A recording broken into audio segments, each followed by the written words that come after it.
तो बताया कि द्वैतवादी धर्म पिताएं जब से आए हैं, इस्लामी, बौद्धि, क्रिश्चियन, तो ये स्वर्ग में नहीं जाते हैं। कैसा स्वर्ग?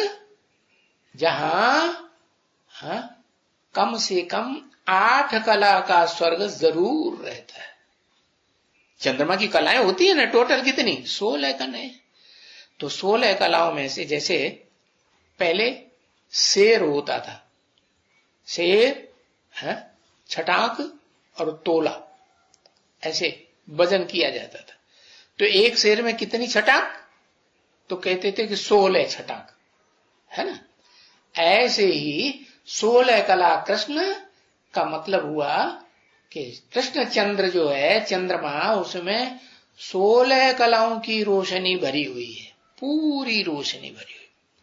अब उसमें से आधी रोशनी कम कर दो, है ना, तो कम कर दोगे तो रोशनी कम हो जाएगी और अंधेरा बढ़ेगा कि नहीं। हाँ, तो ऐसे ही होता है द्वापर युग में। जो सुख भोगते भोगते देवताओं की कलाएं क्या होता है? कम होती जाती है।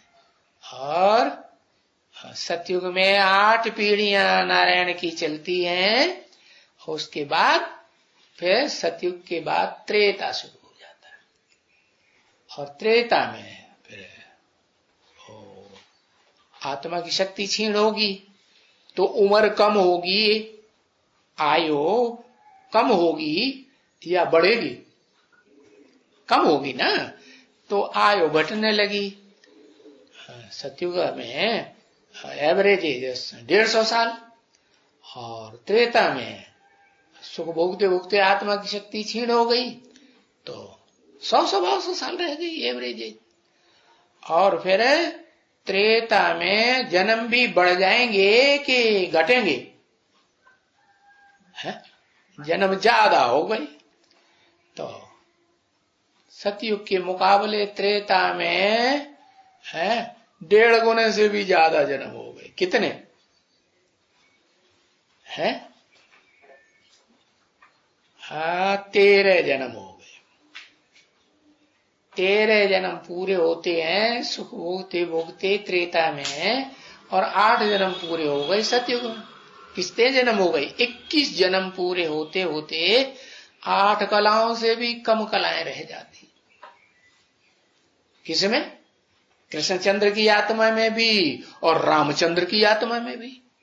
अब समझ में आया राम को चंद्र क्यों कहते हैं? क्यों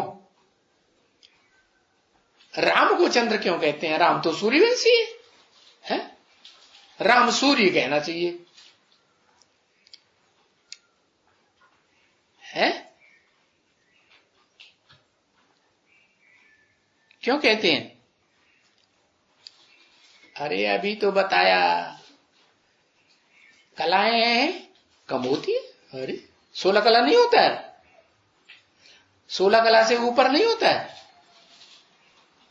16 कला से भले ऊपर होता है, लेकिन जो भी 16 कला से ऊपर कलातीत होता है, वो रोशनी लेता किससे है? खुद की रोशनी होती है या किसी दूसरे से लेता है? हाँ, परम पिता सुप्रीम सोल से है, वो लेता है ना। तो लेवता है वास्तव में ओरिजिनली या देवता है? क्या है? लेवता है।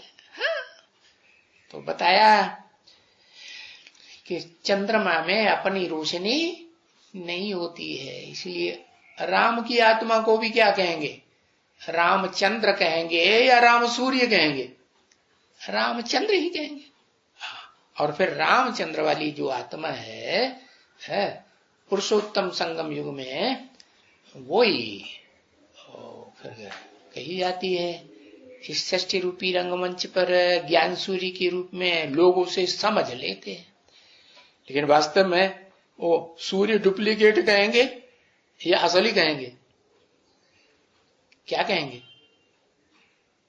है? अरे सूर्य समान है या सूर्य है? हाँ, सूर्य समान है, इसीलिए इस्लामी लोग जानते भी हैं, उन्होंने बोला भी, आदम को खुदा मत कहो, आदम खुदा नहीं, लेकिन खुदा के नूर से आदम जुदा नहीं, समान है। जैसा ज्ञान सूर्य है शिव है, वैसा ही उसकी शिव बाप आकर के ये विरुद्ध रखते हैं कि मैं आता हूं तो तुम बच्चों को नंबरवार आप समान बनाता हूं। जब खुद बनाएगा तभी तो दूसरे बच्चों से कहेगा कि तुम भी क्या करो, है? क्या करो, अरे हाँ आप समान बनाओ। हाँ, जो तुमने जितना ज्ञान लिया है उस ज्ञान की रोशनी को दूसरे को दे करके भी उसे आप समान बनाओ। हाँ, तो तुम बाप के बच्चे हो, है बाबा के बच्चे हो, तो तुम्हारी जो वंश परंपरा है वो सूर्यवंश की कही जाएगी। तो बताया क्या